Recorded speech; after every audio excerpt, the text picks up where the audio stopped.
টানতেছেন কেন? হ্যাঁ, মা আমার কথাটা শোনো কি আগে। কথা শোনো তোর? হ্যাঁ, এই আপনি আমার কি আমার হাত ছাড়ুন বলছি? ওনার গায়ে কেন হাত তুলছেন আপনি? কেন হাত তুলছি? এক চোর হয়ে আরেক চোর সাক্ষী দিতেছে না? রাস্তাঘাটে মেয়ে মানুষ অন্য দেয়টা না, তাকে কি শিক্ষা দিও? তার চেয়ে থাপ্পড় দিছে এর চেয়ে বেশি। না মা, না না। শুনেন, একদম চুপ, কোনো কথা বলবেন না।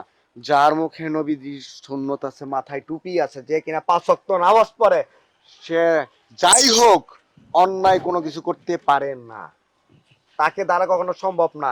আর এই যে শোনেন, আপনাদের মতো এরকম উচ্ছৃঙ্খল কিছু মেয়ে আছে যারা টিকটক ফিকটক দেখে, এই যে এরকম মাওলানা হুজুর, যাদেরকে দেখে আমরা শিক্ষা দীক্ষা এবং সমাজ পরিচালনার কাজে যারা লাগে নিয়োজিত, যারা মরার পর জানাজা না পড়লে আমাদের কবর পর্যন্ত হয় না। শোনেন, যা বিয়ের সময় কবুল না পড়ালে বিয়ে জায়েজ হয় না, তাদের গায়ে হাত তুলছেন। আরে ম্যাডাম, আপনারা তো এই যে ঐশ্বর্যর অহংকার দেখাচ্ছেন, আপনাদের দাপট দেখাচ্ছেন। এখানে কি হয়েছিল আমি দূরে থেকে সব দেখছি। অনেক বলছেন, অনেক। একদম চুপ। কি বলতে চান আপনি? হ্যাঁ, উনি টুপি পরছে, দাড়ি রাখছে মুখে, তার জন্য উনি একদম ফেরেশতা হয়ে গেছে? হ্যাঁ, উনি যা করছে ওনাকে তাই উপহার দেওয়া হয়েছে, তার চেয়ে বেশি কিছু দেওয়া নেই। বেশি কথা বললে লোকজন ডেকে আরো বেশি অপমান করবো আমি। আমি আমি তো অনেকবার বলতে চেয়েছি, উনি আমাকে কথাই বলতে দিল না। এই আপনাকে কি কথা বলতে দিব? মানুষ ডেকে যে আপনাকে অপমান করিনি তাই তো বেশি। এই চুপ, একদম চুপ। আপনি অতিরিক্ত বলে ফেলছেন। আপনাকে যে আমি কিছুক্ষণ আগে বলেছি,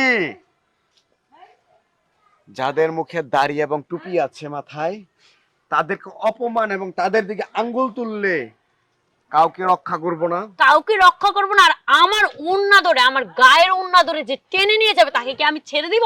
স্টপ। আপনাকে আমি কিছুক্ষণ আগেই বললাম, আপনার দেখার পিছনে ভুল ছিল। আপনি যেটা দেখছেন সেটা সঠিক নয়। আপনার সাথে যেটা ঘটছিল, আজকে হয়তোবা আপনি এই রাস্তার ভিতর লাশ হয়ে পড়ে থাকতেন। একবার চিন্তা করছেন, আপনার ওন্নাটা চাক্কার সাথে পেঁচিয়ে যাচ্ছিল, হ্যাঁ, সেখান মা। থেকে আপনাকে উদ্ধার করছে। হ্যাঁ মা। আর আপনি কি না সম্পূর্ণ জিনিসটা জেনে না বুঝেই ওনার গায়ে হাত তুললেন। এতে যদি মা আমার অন্যায় হয়ে থাকে, তাহলে তোমরা আমার যে শাস্তি দেবে এই শাস্তি আমি মাথা পেতে নিবো। শোনেন, এখনো বলছি, ভালো হয়ে যান। ভালো হইতে পয়সা লাগে না। আর যে টিকটক ফিকটক করেন না, এগুলো আপনারা করা বন্ধ করেন। আপনাদের মাথাটা বিঘ্ন হইছে ওই সমস্ত ভিডিও দেখে। দেখেন ভাইয়া, আমি বুঝতে পারিনি যে আমার ওন্নাটা কখন চাকার নিচে চলে গেছে।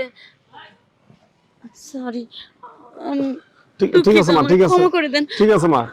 আমি মা বুঝতে মা মা পারিনি। মা, ঠিক আছে, ঠিক আছে।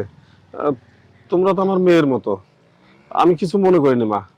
মা, সাবধানে চলাফেরা করো। রাস্তাঘাটে চললে, রিক্সায় চললে কাপড় চোপড় সাবধানে রেখো মা। আর এইভাবে তোমরা আহ, চলাফেরা না করলেই পারো। ঠিক আসলে আছে। আমাদের তো সমাজ নিয়ে চলতে হয়। সমাজের মানুষ আমাদেরকে ভালো বলে না, খুব খারাপই বলে।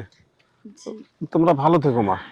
বাবা, ধন্যবাদ বাবা, হ্যাঁ, না, আপনাকে অনেক ধন্যবাদ। আসসালামু আলাইকুম। ওয়ালাইকুম আসসালাম। ভালো থেকো তোমরা মা, ভালো ঠিক আছে, থেকো। চলো, ঠিক আছে, যান তাহলে আপনার।